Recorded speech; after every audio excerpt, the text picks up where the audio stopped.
Bonsoir et bienvenue dans cette grande édition. Parmi les principaux titres du début de cette semaine, la promesse du respect du calendrier électoral en République démocratique du Congo. Face aux membres du Parlement, le chef de l'État congolais, Félix Tshisekedi, a prononcé son discours sur l'état de la nation ce samedi, en dépit de la situation sécuritaire inquiétante dans l'est du pays. La présidentielle de 2023 devrait effectivement se tenir dans un an. Les précisions de nos confrères d'Africa News. Félix Tshisekedi, ovationné à son arrivée samedi dans le Parlement congolais acquis à sa cause, le président congolais présentait son discours sur l'état de la nation. L'élection présidentielle est fixée au 20 décembre 2023, a rassuré Félix Tshisekedi, candidat à sa propre succession. Le chef de l'État congolais a par ailleurs dénoncé des velléités expansionnistes du Rwanda qu'il a une nouvelle fois accusé de soutenir les rebelles du M23. Je rends hommage à nos forces armées qui, tout en restant attentives aux efforts diplomatiques que nous oblige notre ouverture au monde et nos engagements internationaux, défendent la patrie et sont déterminés à poursuivre l'ennemi jusque dans son dernier retranchement. C'est dans ce contexte que l'Union africaine a exprimé son indignation suite au massacre de 131 civils à Kinshasa dans l'est de la RDC, attribué au M23. Dans un communiqué publié samedi à Addis Abeba, l'UA demande que la lumière soit faite sur ces actes criminels afin que les responsables soient traduits en justice. En Guinée équatoriale, le président sortant Teodoro Obiang Nguema a prêté serment jeudi pour un 6e mandat à la tête de son pays.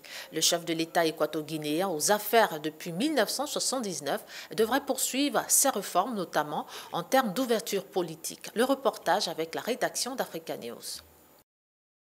En Guinée équatoriale, le président Teodoro Obiang Nguema Mbassoko a été investi pour son 6e mandat le 8 décembre 2022. Un nouveau septennat qui s'ouvre sous le signe d'une plus grande ouverture politique alors que le pays s'enracine dans le respect des principes démocratiques. À cet effet, le 7 décembre 2022, le chef d'État équato-guinéen, vainqueur de l'élection du 20 novembre 2022, s'est entretenu avec le leader de l'opposition Andrés Essono Ondo, candidat malheureux à la récente présidentielle.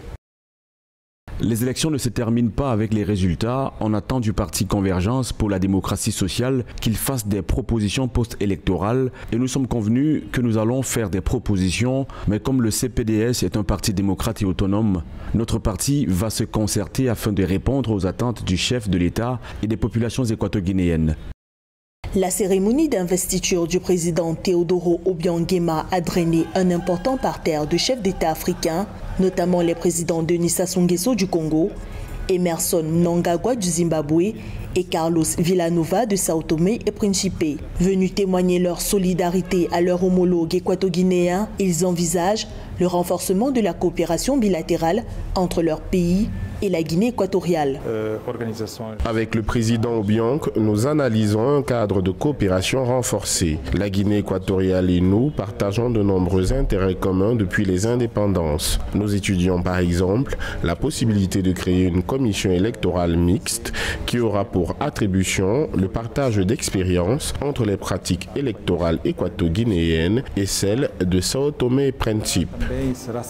Durant les 7 prochaines années, le président Teodoro Obiang Nguema va diriger un pays dont le taux de croissance se fixe à 5% en 2022, d'après des chiffres de la Banque africaine de développement. Occupant la tête de l'Organisation des pays exportateurs de pétrole en 2023, le pays mise toutefois sur le développement de l'agro-industrie pour améliorer ses performances économiques. Dans l'actualité sportive du lundi, la grosse information, c'était bien sûr cette qualification historique pour le Maroc et samedi en demi-finale de la Coupe du Monde au Qatar. Les Lions de l'Atlas avaient livré une prestation XXL face à leurs adversaires espagnols pour offrir à l'Afrique une première apparition au-delà des quarts de finale dans ce tournoi. La France, qui s'est également qualifiée héroïquement face à l'Angleterre après 90 minutes de folie. Ambiance en images dans les rues de Casablanca et de Paris au terme de ces rencontres. Qatar. Les Lions de l'Atlas se sont sublimés face à leurs adversaires espagnols pour offrir à l'Afrique une première apparition au-delà des quarts de finale dans ce tournoi. La France qui s'est également qualifiée héroïquement face à l'Angleterre après 90 minutes de folie. Ambiance en images dans les rues de Casablanca et de Paris au terme de ces rencontres.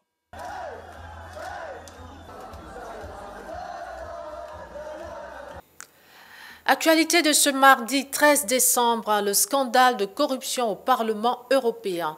4 personnalités, dont la vice-présidente de l'institution, Eva Kaili, ont été écrouées depuis dimanche pour appartenance à une organisation criminelle, blanchiment d'argent et corruption. Suite à des perquisitions compromettantes menées à leur domicile, l'enceinte du Parlement à Bruxelles a en outre été perquisitionnée dans ce scandale impliquant le Qatar.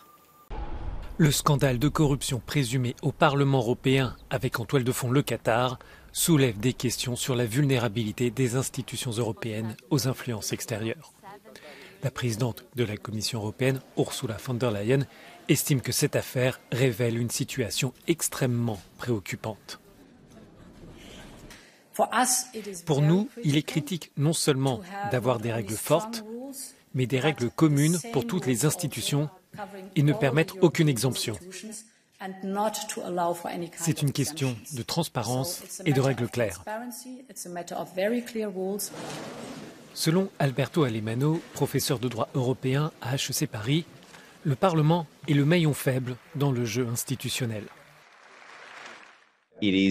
C'est la seule institution qui n'a pratiquement aucune règle imposée à ses représentants et une application très faible de ses règles éthiques. Donc, en gros, un quart des emplois de nos représentants sont exposés à des conflits d'intérêts quotidiennement. Et cela affecte non seulement l'image du Parlement européen, mais aussi l'ancien processus d'intégration européen, et cela affecte également l'intérêt même de l'Union à un moment de tremblement géopolitique sans précédent. Avec une vice-présidente de l'hémicycle et un ancien eurodéputé impliqué, ce scandale soulève des interrogations sur les règles de lobbying qui entourent le Parlement afin d'éviter tout risque de corruption. Sur le papier, l'Union européenne a un système éthique et d'intégrité très sophistiqué, assez avancé. Toutefois, il contient de nombreuses failles et c'est certainement le cas pour le Parlement européen. Il faut donc espérer que ce sera un moment de réflexion pour de nombreux dirigeants politiques qui se sont opposés, notamment au sein du Parlement, à l'adoption de règles plus strictes. Selon le code de conduite du Parlement, les eurodéputés ne peuvent pas accepter de cadeaux d'une valeur supérieure à 150 €, mais ils n'ont pas l'obligation de signaler leur réunion avec des lobbyistes ou d'autres parties prenantes, à moins qu'ils ne soient rapporteurs d'un texte sur un dossier connexe. La communauté des États de l'Afrique de l'Ouest a opté la semaine dernière son plan d'action stratégique pour les 4 années à venir. Parmi les priorités de l'organisation, la consolidation de la paix et de l'intégration sous-régionale, mais également la lutte contre l'insécurité djihadiste. Décryptage. La communauté économique des États de l'Afrique de l'Ouest CEDEAO a élaboré un plan stratégique pour les 4 années à venir de 2022 à 2026. Il a été présenté par le président de la commission de la CEDEAO, Oumar Aliou Touré, au Parlement de la CEDEAO le 8 décembre 2022. Le déroulement de ce plan va permettre à l'institution de parvenir au renforcement de la paix et de la sécurité à l'échelle régionale, à l'approfondissement de l'intégration, à l'instauration d'une bonne gouvernance et au développement inclusif et durable. L'objectif est d'œuvrer pour la prospérité partagée de la communauté. Les 4 piliers constituent les recommandations faites lors de la dernière mission d'évaluation par rapport à l'efficacité des organisations sous-régionales. Donc on peut déjà comprendre aujourd'hui qu'il y a une volonté, une certaine dynamique du côté de l'institution d'Abuja d'aller très vite en essayant de prendre en compte les aspirations les plus profondes des populations pour une institution qui, en 2025, fêtera ses 50 ans. Lorsqu'on fait un bilan mais parcours, cette organisation a réussi de nombreux chantiers. Malheureusement aujourd'hui, sur le chantier des réformes politiques institutionnelles, à moins d'une décennie, nous avons constaté de nombreuses ruptures constitutionnelles opérationnels dans notre zone, y compris également des prolongements de mandat. La crise économique, la paix durable, l'instabilité constitutionnelle dans certains pays de la CEDEAO sont les enjeux qui ont conduit à l'élaboration du plan stratégique 2022-2026. En outre, l'atteinte de ces différents objectifs stratégiques reposerait sur le renforcement des compétences des institutions pour les rendre capables et l'instauration d'un partenariat équitable. Donc aujourd'hui, la véritable exigence aujourd'hui, c'est de restaurer la confiance entre les populations et les chefs d'État, en essayant notamment d'aller vers une gouvernance vertueuse au plan démocratique pour pouvoir permettre évidemment à toutes ces réformes, dans le cadre du plan stratégique, de pouvoir s'opérationnaliser dans un délai à bref terme. Dans le cadre du principe de la solidarité, l'Union africaine a délégué toutes ses compétences territoriales à la CEDEAO. Donc si rien n'est fait, nous allons assister malheureusement à cette contestation vermineuse que nous avons connue depuis quelques années par rapport à la CEDEAO. Par ailleurs, l'environnement macroéconomique de la CEDEAO sera caractérisé par un ralentissement de la croissance économique estimé à 4% en 2022 contre 4,2% en 2021 et un taux d'inflation record atteignant 11,11% en 2022 contre 9,3% en 2021. Autre sujet à la une ce mardi, la situation de conflit en RDC. Combien de personnes ont été tuées à Kichiche dans l'est de la RDC? Et selon les chiffres encore difficiles à vérifier, ce sont des centaines de personnes qui ont péri sous les balles d'individus non identifiés. Lors d'un déplacement à La Haye la semaine dernière, la ministre congolaise de la Justice, Rose Mutombo, a saisi la Cour pénale internationale pour rompre avec l'impunité dans le pays.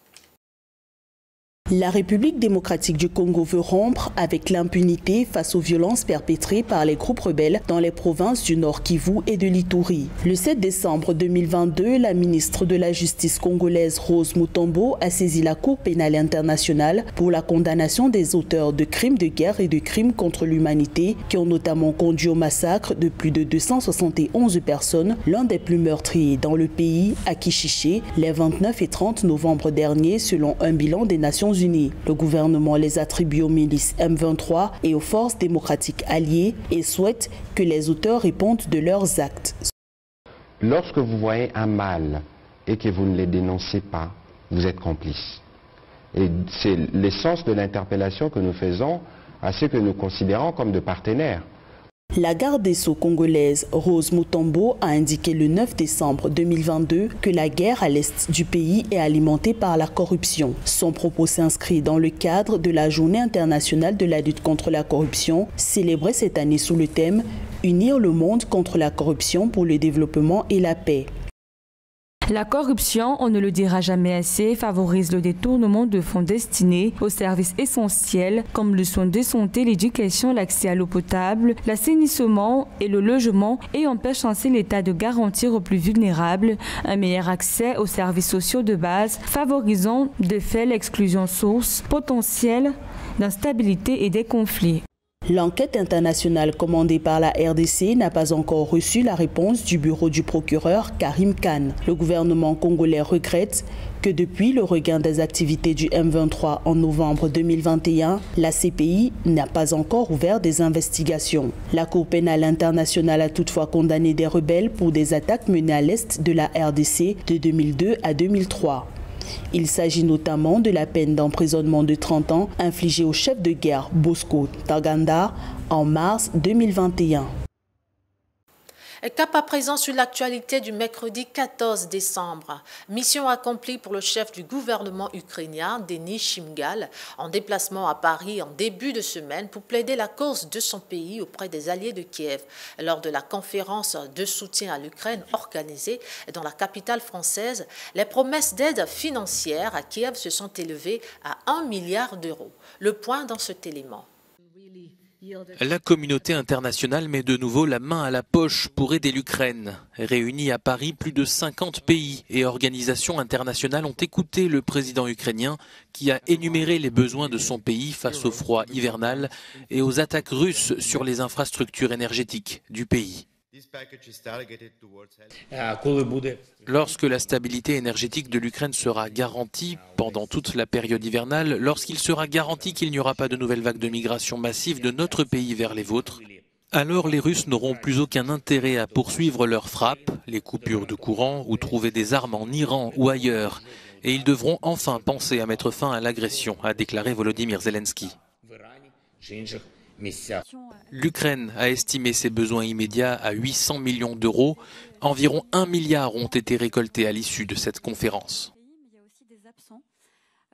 415 millions pour l'énergie, 25 pour l'eau, 38 pour l'alimentation, 17 pour la santé, 22 pour les transports et 493, j'espère ne pas avoir fait les additions trop vite, qui ne sont pas encore ventilées. Le total dépasse un tout petit peu 1 milliard. Merci, Madame la Ministre. Merci. Un effort collectif que le Premier ministre ukrainien, présent pour l'occasion à Paris, a chaleureusement salué.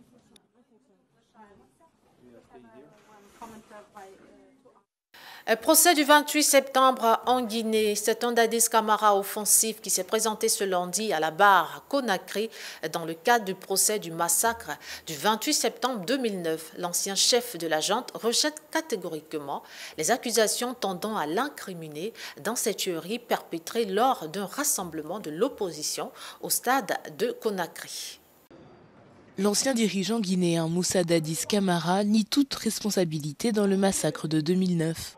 Entendu à la barre lundi lors de sa première déposition, il est accusé aux côtés de 10 autres anciens responsables militaires et gouvernementaux du meurtre de 156 personnes et du viol d'au moins 109 femmes par les forces pro-junte lors d'un rassemblement de l'opposition dans un stade de Conakry en septembre 2009.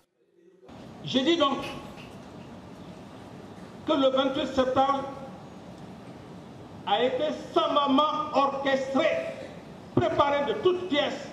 Monsieur le Président Alpha Condé, Sekouba et leur exécutant Toumba Diakité. Notre ligne de défense est très claire. Le président Dadis ne s'est pas rendu au stade. Il n'a donné de l'ordre à personne de se rendre au stade. Et Toumba même l'a affirmé qu'il ne peut pas aller au stade sous l'ordre du président Dadis. Âgé de 57 ans, Moussa Dadis Camara, porté au pouvoir par un coup d'État en décembre 2008, affirme que les crimes dénoncés ont été perpétrés par des hommes échappant à tout contrôle. Le procès tâchera de dire si le capitaine Camara a donné l'ordre de briser la contestation. C'est les bérets rouges qui ont, dans la grande majorité, qui ont perpétré ces massacres et aussi les miliciens de Kalea. Or, les bérets rouges étaient sous le commandement de M. Moussa Dadis Camara. Les miliciens ont été recrutés de par son fait. Donc aujourd'hui, il ne peut pas s'abriter derrière des pseudo-révélations pour espérer se tirer d'affaire. L'aide de camp de Moussa Dadis Camara, le lieutenant Aboubakar Sidiki Diakité, alias Toumba, est le principal accusateur du capitaine Camara. Crise économique, 3 milliards de dollars, c'est le montant du prêt que devrait allouer le Fonds monétaire international au Ghana. Un accord a été conclu en ce sens ce mardi sur fond de crainte d'austérité et pour les ménages. Des précisions dans cet élément. Alors que le pays fait face à une grave crise économique, le Ghana vient de trouver un accord avec le Fonds monétaire international sur un prêt de 3 milliards de dollars. Il reste toutefois une dernière étape. Cet accord doit maintenant être approuvé par le conseil d'administration du FMI à Washington. Déjà accablé par une forte dette, le Ghana est confronté à une inflation historique de plus de 40% et à l'effondrement de sa monnaie, le cedi. Le président Nana Akufo-Addo a été vivement critiqué pour sa gestion de la crise économique que traverse le pays et notamment pour avoir sollicité l'aide du FMI alors qu'il avait, il y a quelques années, promis un Ghana sans aide. Si l'accord avec le FMI est très controversé dans le pays, c'est parce qu'une partie de la population craint qu'avec cet accord, le gouvernement soit forcé d'imposer des mesures d'austérité qui accableraient un peu plus les Ghanéens qui font déjà face à l'explosion des prix, surtout des denrées alimentaires.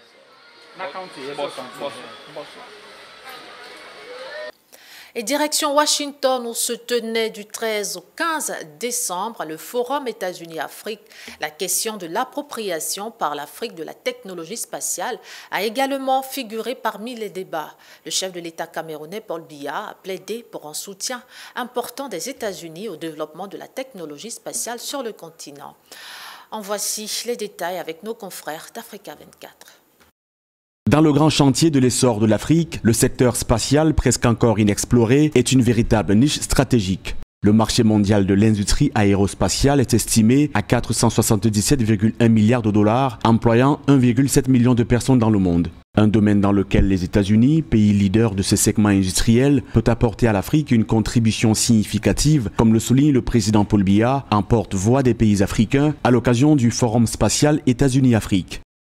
Je fais en effet le constat que l'Afrique est particulièrement favorable au déploiement et à l'utilisation des nouvelles technologies de l'information et de la communication qui dépendent actuellement de la mise en orbite des satellites de communication.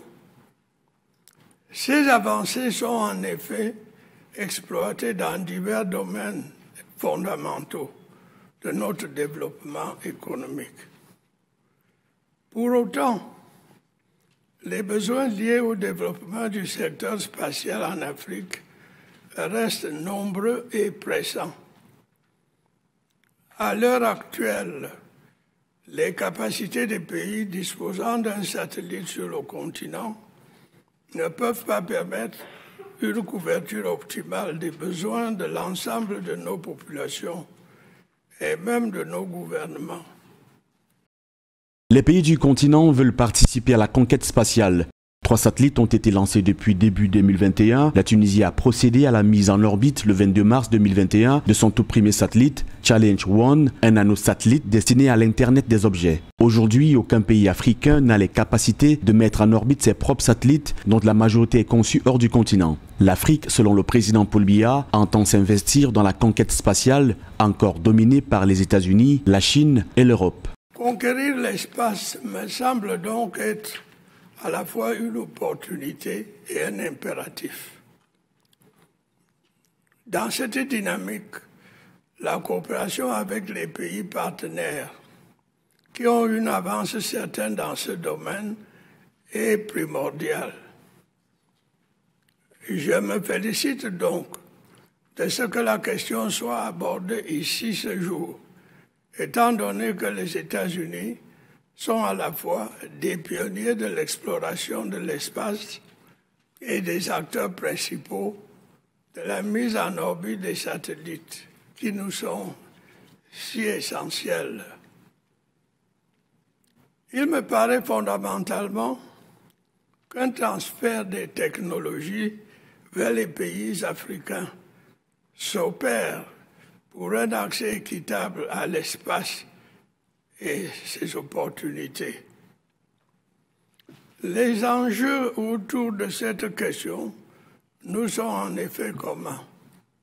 Le marché des satellites africains, jusqu'ici dominé par l'Égypte, l'Afrique du Sud, le Nigeria et l'Algérie, est ouvert à une véritable concurrence continentale et internationale. L'agence spatiale du Rwanda a été établie il y a 2 ans. Le président du Rwanda, Paul Kagame, a exprimé sa satisfaction à travailler avec ses partenaires américains pour parfaire ses ambitions. À l'image des CubeSat, plus petits, légers et simples à concevoir, a permis de démocratiser leur fabrication. Outre les 44 appareils africains déjà lancés, une vingtaine d'autres sont sur le point d'être mis en orbite pour symboliser la conquête spatiale africaine. Les crises humanitaires, ce sont environ 145 millions de personnes en Afrique sur 339 millions à travers le monde et qui auront besoin d'une assistance alimentaire d'urgence en 2023. L'alerte a été donnée à Addis Abeba à l'issue d'une rencontre stratégique réunissant des experts de l'Union africaine et du Bureau des Nations Unies pour la coordination des opérations humanitaires. Les 2 structures ont donc lancé un appel à la mobilisation de 51,5 milliards de dollars pour aider à gérer cette crise stimulée par la multiplication des conflits sur le continent ainsi que par la guerre en Ukraine. La Commission de l'Union africaine et le Bureau des Nations Unies pour la coordination des affaires humanitaires ont lancé un appel de fonds d'un montant de 51,5 milliards de dollars à l'effet de soutenir les populations en situation d'urgence alimentaire en 2023. C'était en marge au lancement de l'aperçu humanitaire mondial 2023 à Addis Abeba en Éthiopie. Selon les Nations Unies, environ 4,4 millions de personnes avaient besoin d'une aide alimentaire humanitaire entre juin et août 2022.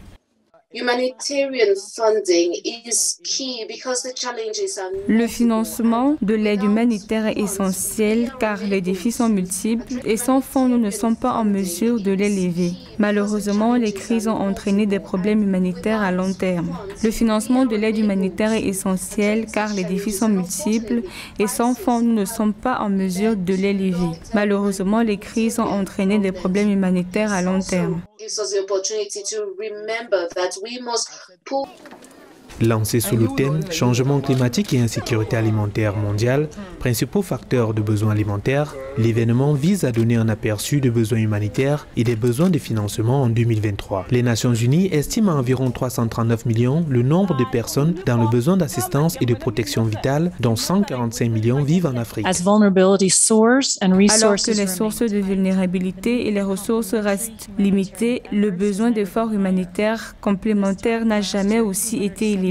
L'année dernière, à la même période, 274 millions de personnes étaient dans le besoin d'une aide humanitaire, soit une augmentation de 17% par rapport à l'année précédente. Pour 2023, ce chiffre a encore augmenté, portant le nombre de personnes dans le besoin à 339 millions. Cela signifie qu'une personne sur 23 dans le monde a besoin d'une aide d'urgence.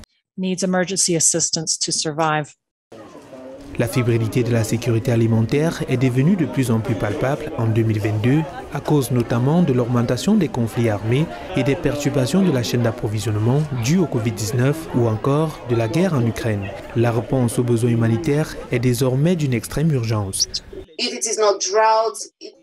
Si ce n'est pas la sécheresse, ce sont les inondations. Nous avons des régions telles que la région du Sahel qui est confrontée à des conflits et à la sécheresse. Malheureusement, ces conflits touchent un grand nombre de villes à travers le monde et surtout sur le continent africain.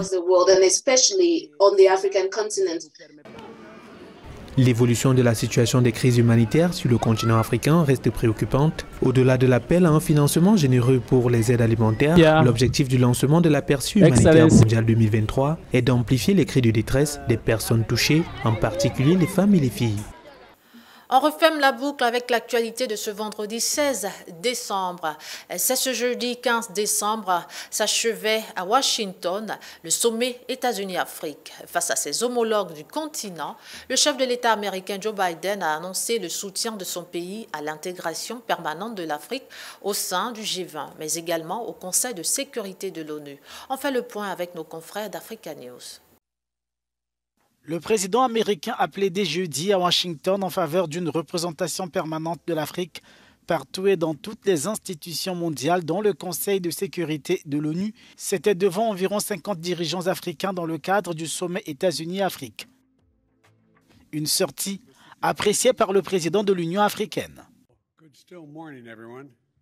Je voudrais saluer au nom de tous les collègues la décision importante de soutien du président Biden de la participation de l'Afrique comme membre permanent du G20, mais aussi son soutien pour l'intégration du continent comme membre permanent au Conseil de sécurité.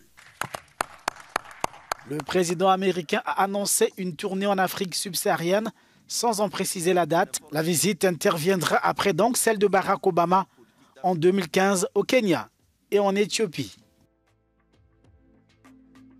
Depuis jeudi, les populations des 6 pays membres de la zone CEMAC qui utilisent le franc CFA constatent la mise en circulation de nouvelles coupures de banque.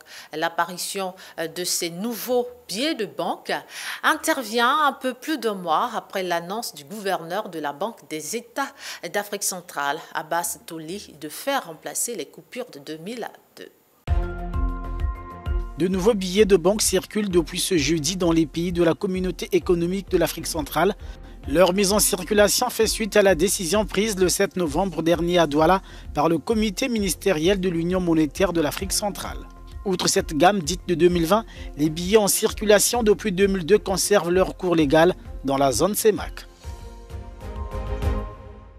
Ainsi donc se referme cette grande édition. Merci à vous de votre attention. Nous vous donnons rendez-vous la semaine prochaine pour le journal télévisé. D'ici là, portez-vous bien et surtout restez sur A12, la chaîne d'ici et d'ailleurs.